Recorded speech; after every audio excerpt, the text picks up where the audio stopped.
जय हिंद स्टूडेंट्स। तो मैं आज एक बार फिर से आप लोगों के सामने आ चुका हूं एक नए टॉपिक के साथ। इसके पहले मैंने आपको पिछले क्लास में श्वसन पढ़ाया था।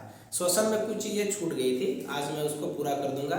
उसके प्रकार बच गया था ऑक्सी श्वसन क्या है, अनॉक्सी श्वसन क्या है, और आज हम आपको ये भी बताएंगे कि ऑक्सी श्वसन का समीकरण क्या है, किस तरीके से एटीपी का निर्माण होता है, किस तरीके से कैलोरीज का निर्माण होता है, और अनॉक्सी श्वसन का भी समीकरण आपको बताएंगे। और अंत में इन दोनों के बीच यानी जो ऑक्सी और अनॉक्सी श्वसन है उन दोनों के बीच में क्या अंतर है मैं आपको ये भी बता दूंगा। ठीक है, तो आप वीडियो के लास्ट तक बस बने रहिए और अगर अच्छा लगे तो एक छोटा सा लाइक कर दीजिएगा।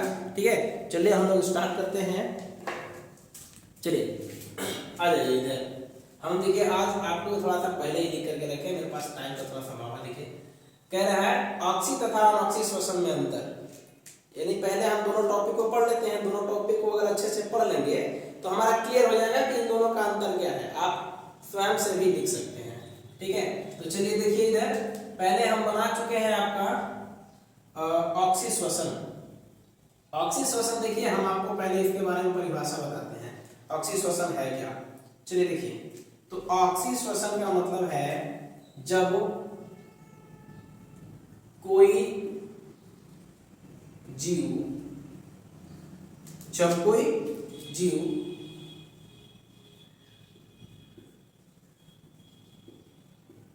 श्वसन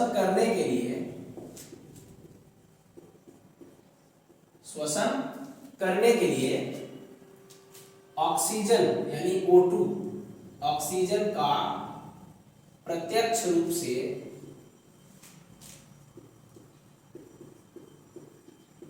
प्रयोग करता है, प्रत्यक्ष रूप से क्या करता है, प्रयोग करता है, वह कहलाता है हमारा ऑक्सी श्वसन। सीधे सीधे समझिए, जैसे हम लोग सांस लेते हैं आराम से, जितने भी गैस होते हैं वायु का, जितना भी आपका गैस है, जैसे मान लीजिए उसमें नाइट्रोजन है, ऑक्सीजन है, CO2 है और भी अदर गैसेस हैं, उन सभी ऑक्सीजन को या उन सभी गैसों को जब हम इनहेल करते हैं अपने अंदर, इनहेल करने के बाद हम उसको सिंथेसाइज करते हैं, संश्लेषित करता है। हमारी कुपिकाएं, पिछले क्लास में मैंने आपको बताया था, हमारी कुपिकाएं क्या करती है, उसको संश्लेषित करती है, और संश्लेषित करने के बाद उसको हीमोग्लोबिन के साथ ऑक्सी हीमोग्लोबिन बना करके हमारे माइटोकॉन्ड्रिया में ऊर्जा देने का काम करता है।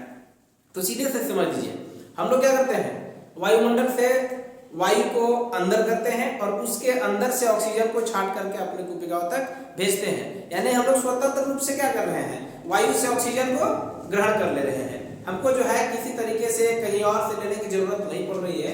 इसलिए हम कह सकते हैं कि जब कोई जीव श्वसन करने के लिए O2 का यानी ऑक्सीजन का प्रत्यक्ष रूप से प्रयोग करता है तो वैसी प्रक्रिया को हम लोग क्या कहेंगे, ऑक्सी श्वसन कहेंगे। ठीक है, एक बार फिर से देख लीजिए, जब कोई जीव श्वसन करने के लिए प्रत्यक्ष रूप से ऑक्सीजन का प्रयोग करता है तो वो क्या कहलाता है, ऑक्सी श्वसन कहलाता है। ठीक है, चलिए देखिए, जैसे में एग्जाम्पल में आप लिख सकते हैं, जैसे मनुष्य हो गए, मनुष्य, जानवर। ठीक है, जानवर में आप स्तनधारी ले लेंगे, एविज वगैरह ना लेंगे। ठीक है, ये हो गए। जितना भी चूहे हैं, पक्षियां हैं, पक्षी, ये सब आदि, ये सब क्या करते हैं, स्वतंत्र रूप से ऑक्सी श्वसन करते हैं। स्वतंत्र रूप से क्या करते हैं, ऑक्सी श्वसन करते हैं। ठीक है, मतलब ऑक्सीजन श्वसन करने के लिए ऑक्सीजन का प्रयोग करते हैं। ठीक है, आगे देखिए, इसके फलस्वरूप, किसके फलस्वरूप, इसके मतलब ऑक्सीजन में ऑक्सी श्वसन के फलस्वरूप। ठीक है, ऑक्सी श्वसन के फलस्वरूप कार्बन डाइऑक्साइड व ऊर्जा अधिक मुक्त होती है। याद रखिए, लिख रखा है, इसके फलस्वरूप ऑक्सी श्वसन के फलस्वरूप CO2 तथा ऊर्जा अधिक मात्रा में क्या होती है, मुक्त होती है। मतलब इसमें एनर्जी ज्यादा निकलता है। जैसे अभी आप लोग सांस लेते हैं तो सांस लेने के बाद जब आप किसी चीज को उठाते हैं, कुछ काम करने के लिए कोशिश करते हैं तो आराम से कर लेते हैं, लेकिन वो क्या होता है, सांस छोड़ने के बाद अगर आप उठाते हैं तो वही चीज को आप नहीं उठा पाते हैं। जैसे मान लो किसी चीज को धक्का देना है, आप सांस लेकर के देते हैं तो दे लेते हैं, कोई दिक्कत नहीं है, एनर्जी आपको लगती है, लेकिन जैसे ही सांस छोड़ देते हैं आप उसको धक्का देंगे तो अच्छे तरीके से पुश नहीं कर पाएंगे। तो वहां पे हम लोग कह सकते हैं कि हमारा क्या हुआ, ऊर्जा अधिक मात्रा में मुक्त हो गई। जब ऊर्जा अधिक मात्रा में मुक्त हो गई तो आपके अंदर एनर्जी थोड़ा कम बचेगा, इसीलिए देखिए कह रहा है, और किसमें, एटीपी के रूप में। अभी मैं आपको समीकरण में बता दूंगा कि किस तरीके से एटीपी का निर्माण हो रहा है, कितने कितने का हो रहा है। तो ये देखिए, इसके फलस्वरूप CO2 यानी कार्बन डाइऑक्साइड और ऊर्जा, CO2 तो निकलेगा ही निकलेगा, पिछले क्लास में आपको बताए थे। ऑक्सीजन जाता है 17% और निकल जाता है इधर किसके साथ, यानी कि 21% जाता है। तो इधर ऑक्सीजन वाला जो पार्ट होता है, ऑक्सीजन का जो मात्रा है उसका 0.03 से बढ़ा करके 4% कर देता है। तो आप देख रहे हैं एनर्जी ऐसे भी ज्यादा निकल रही है। CO2 क्या होता है, CO2 ज्यादा मात्रा में और ATP के रूप में ऊर्जा भी क्या होती है, हमारे शरीर से अधिक मात्रा में मुक्त हो जाती है। ठीक है, चलिए नेक्स्ट पॉइंट को हम लोग देखते हैं। कह रहा है इसमें भोज्य पदार्थ का पूर्ण ऑक्सीकरण होता है। भोज्य पदार्थ का पूर्ण ऑक्सीकरण होता है या संश्लेषण आप मान लीजिए। जैसे कोई भी भोज्य पदार्थ हम लोग खाते हैं तो उसका हमारे शरीर के अंदर जा करके जितने भी छोटे छोटे और जो है, जो हमारा HCl है, जो भी एंजाइम है, वो सब उसको पचाने का काम करते हैं, डाइजेस्ट करने का काम करता है। उसी तरीके से कह रहा है कि इसमें जो है यानी ऑक्सी श्वसन में भोज्य पदार्थ का पूर्ण रूप से ऑक्सीडेशन होता है, पूर्ण रूप से ऑक्सीकरण होता है। ठीक है, चलिए अब आपको हम इधर समझा देते हैं ऑक्सी श्वसन का समीकरण क्या है, क्योंकि अभी हमको अंतर भी देखना है, अनऑक्सी भी करना है।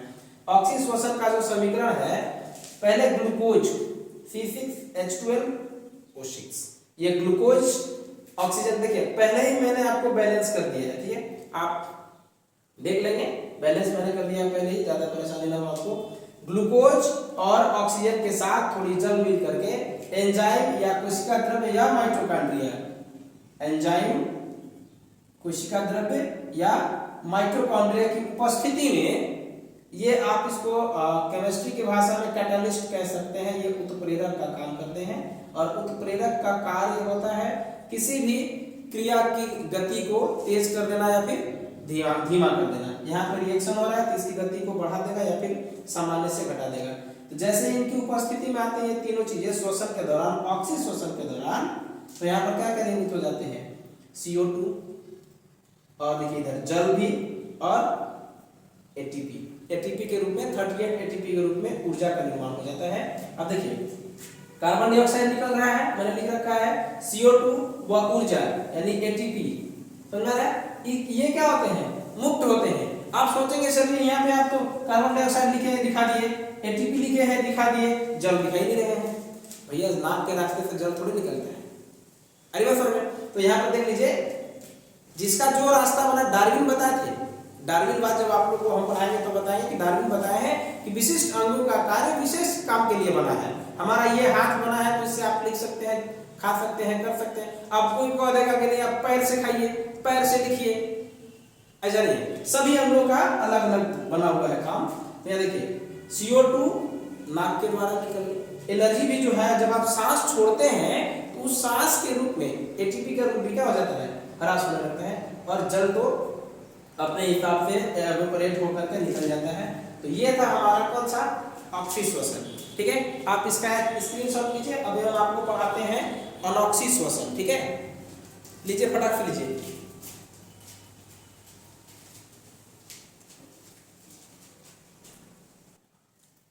चलिए आप स्क्रीनशॉट ले लिए होंगे, फिर से हम लोग देखते हैं आगे अनऑक्सी श्वसन। चलिए इसमें स्टार्ट करते हैं। आपको हम सबसे पहले इसका डेफिनेशन बताते हैं ना। तो ये भी एक तरीके की प्रक्रिया ही हो जाती है। इसमें हो जाएगा श्वसन की वह प्रक्रिया,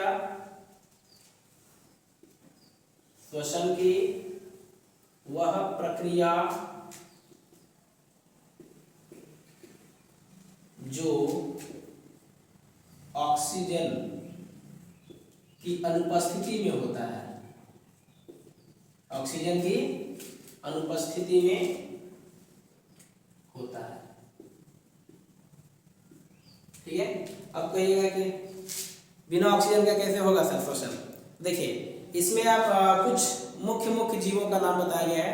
कहने का मतलब है ये पहले से किसी न किसी भोज्य पदार्थ के रूप में रहेंगे।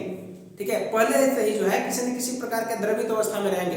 कुल मिलाकर कह सकते हैं ये पहले से ही किसी न किसी एक ऐसे पदार्थ में डूबे रहते हैं जहां पर जो है ऑक्सीजन प्रत्यक्ष रूप से नहीं पहुंच पाता है। तो हम कह सकते हैं कि ऐसे जीव जो पहले से ही पदार्थ में डूबे हैं या अंदर है उसमें संलिप्त हैं, उन लोगों में क्या होता है, अनऑक्सी श्वसन होता है। ठीक है। तो ऐसे जीव कौन कौन से हैं आप थोड़ा सा देख लीजिए यहाँ पर। तो ऐसे जीव हैं जैसे ईस्ट हो गया, ठीक है। जैसे आप देखेंगे लैक्टोबैसिलस जो जीवाणु है जो क्या करता है दूध को किण्वित करके दही में परिवर्तित कर देता है, वो भी क्या करते हैं अनॉक्सी शोषण करते हैं, ठीक है। तो उसमें हम लिख देते हैं जीवाणु। और कुछ परजीवी ऐसे हैं, परजीवी जो जैसे मान लीजिए कि आपके शरीर में प्रवेश कर गए हैं, ठीक है, आपके शरीर में प्रवेश कर गए हैं। तो भाई देखो हमारे शरीर में तो ऑक्सीजन है, वहां से वो ले सकते हैं, लेकिन कुछ ऐसे ऐसे हमारे जैसे मान लीजिए मांसपेशियों में चले गए, तो वहां पे जो मान लो अगर घाव बना दिया, आपका एक आउंड बना रहा है, उसमें मान लीजिए पस जमा हो गया, मवाद जम गया बहुत सारा, तो वहां पे जो बैक्टीरियाज हैं, ठीक है, वो सब क्या करेंगे उसके अंदर अनॉक्सी शोषण करते हैं। कौन सा करेंगे अनॉक्सी।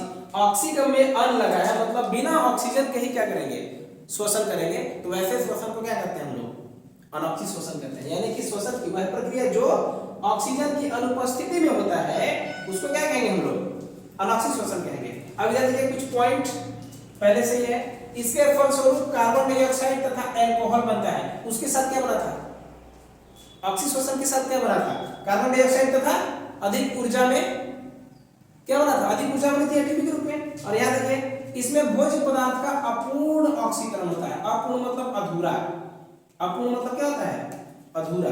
जैसे देख लीजिए हम उसमें बताया था कि पूर्ण ऑक्सीकरण होता है, यहाँ पर अपूर्ण का मतलब क्या हो गया अधूरा, ठीक है। अब देखिए इसमें बहुत कम ऊर्जा, बहुत कम, उसमें बहुत अधिक था तो एटीपी 38 हो गया, यहाँ पे बहुत कम है तो क्या बना देते हैं 2 एटीपी, ठीक है। 3 पॉइंट याद रखना है।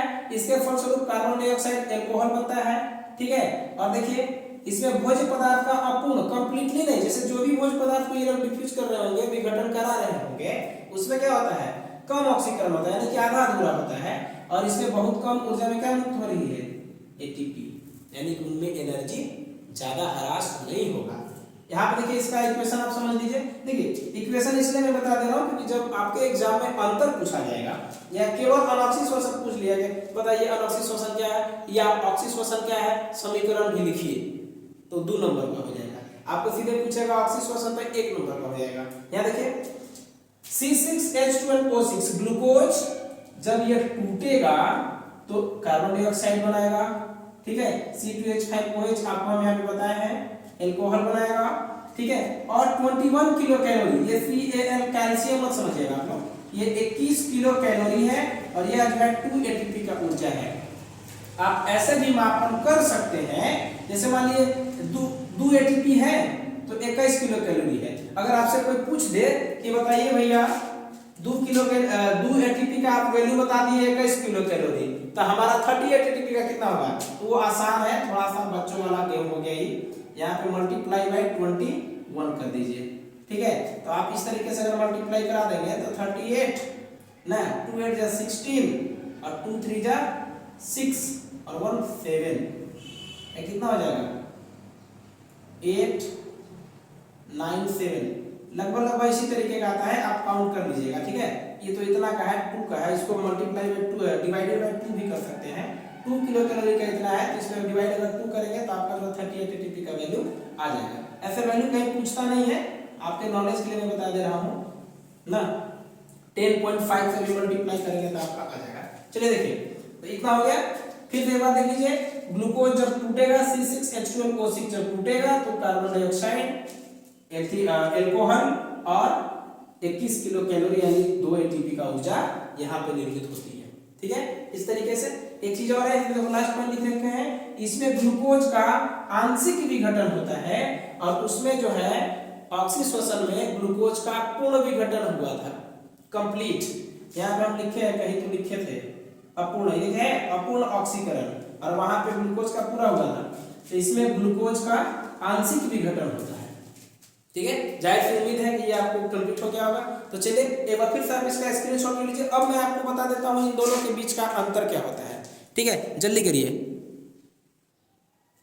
चलिए तो अब हम लोग आ गए हैं इस टॉपिक के अंतिम पड़ाव पर, ठीक है। हम आपको बताया था कि आज ऑक्सीशोषण और अनऑक्सीशोषण के साथ साथ इन दोनों के बीच में क्या अंतर है ये भी आपको मैं बता दूंगा। तो चलिए इधर देख लीजिए, दोनों के बीच में अंतर मैंने लिख दिया है।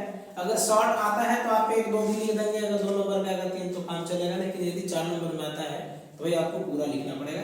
देखिए इसमें मैंने एक चीज छोड़ दिया है लिखने के लिए, ऑक्सी श्वसन का समीकरण और अनऑक्सी श्वसन का समीकरण। यह भी तुरंत आपको हमने बता दिया है, तो आपको अगर लिखना चाहो तो आप दोनों में इसका समीकरण यहाँ और इसका समीकरण यहाँ यदि लिख देंगे तो आपका थोड़ा मजबूत हो जाएगा, स्ट्रॉन्ग हो जाएगा। चलिए देख रहा है कि O2 की उपस्थिति में भोज्य पदार्थ का ऑक्सीकरण होता है, ये मैंने आपको बताया। जो आपको ऑक्सी श्वसन में बताए हैं और जो अनऑक्सी श्वसन में बताए हैं उन दोनों को यहाँ पर लिया गया है, ठीक है, उसी में से लिया गया, हम अलग से कहीं इसमें ऐड नहीं किए हैं। O2 की उपस्थिति में भोज्य पदार्थ का ऑक्सीकरण होता है और इधर क्या कह रहा है, अनऑक्सी श्वसन में O2 की अनुपस्थिति में भोज्य पदार्थ का ऑक्सीकरण होता है। उसमें भोज्य पदार्थ का ऑक्सीकरण ऑक्सीजन की उपस्थिति में होगा और इसमें ऑक्सीजन की अनुपस्थिति में होगा, एब्सेंट में होगा, ठीक है। ग्लूकोज का पूर्ण ऑक्सीकरण होता है किसमें, ऑक्सी श्वसन में। ग्लूकोज जो आपका C6H12O6 बना है उसका कंप्लीटली ऑक्सीडेशन होता है ऑक्सी श्वसन में, और इसमें जो है इनकम्प्लीट ऑक्सीडेशन होता है, ग्लूकोज का अपूर्ण ऑक्सीकरण होता है। इसके अंत में कार्बन डाइऑक्साइड, जल आदि बनते हैं। इसके अंत में कार्बन डाइऑक्साइड और ऊर्जा बनते हैं, बनाए थे, और इसके अंत में कार्बन डाइऑक्साइड और एल्कोहल बनता है, ठीक है। यह क्रिया ऑक्सी श्वसन की क्रिया माइटोकॉन्ड्रिया में, कोशिका द्रव्य में, ठीक है, बनती है ना। और देखिए इसमें किसमें होता है संपन्न, यह क्रिया केवल और केवल कोशिका द्रव्य में होता है, ठीक है ना, साइटोप्लाज्म में होता है केवल। और देखिए लास्ट में दे रखा है, इसमें 38 एटीपी के अणु निर्मित होते हैं। जब रिएक्शन क्रैक होता है, रिएक्शन टूटता है, तो उसके उत्पाद के रूप में ना कार्बन डाइऑक्साइड, जल तो बनते ही बनते हैं, साथ में एटीपी के रूप में 38 एटीपी की ऊर्जा निर्मित होती है। और इसमें कितने एटीपी के, 2 एटीपी के अणु, यानी कि 2 एटीपी का ऊर्जा क्या होता है, निर्मित होता है। तो ये था आपका श्वसन के प्रकार और उन दोनों प्रकारों के बीच का अंतर, ठीक है। तो चलिए आप इस चीज को आप नोट कर लेंगे या फिर स्क्रीनशॉट ले लीजिए, और अंत में कमेंट में आप ये जरूर बताइएगा, पसंद आएगा तो लाइक तो करना ही है, थोड़ा अपने दोस्तों को शेयर कर दीजिए। आजकल हम देख रहे हैं कि बच्चे जो है गर्मी में थोड़ा सा लगन नहीं दिखा रहे हैं, तो हम चाहेंगे कि आप यदि घर पे हैं तो घर पे बैठ के ही पढ़िए, अच्छे तरीके से पढ़िए। आपका जो है ये नहीं सोचना है कि हमारा एग्जाम नजदीक आएगा तो हम पढ़ेंगे, अभी से ही आप लग जाइए, थोड़े थोड़े करके अगर आप पढ़ेंगे ना तो अच्छा होगा, ठीक है। काफी लोग कहते भी हैं कि करत करत अभ्यास के जड़मती होत सुजान, रसरी आवत जाते शिल्पे पड़त निशान। मतलब अगर आप धीरे धीरे आप काम करेंगे ना तो आपका कोई भी काम जो है बहुत इजी हो जाएगा। तो ये सोच के नहीं चलना है कि हमारा एग्जाम टाइम आएगा तो हम अचानक बैठ करके एक ही दिन पूरा कंप्लीट कर लेंगे, ये असंभव है। आप धीरे धीरे करते चलिए, ठीक है। और चलिए हम इस वीडियो को यहीं पे समाप्त करते हैं, ठीक है। जय हिंद।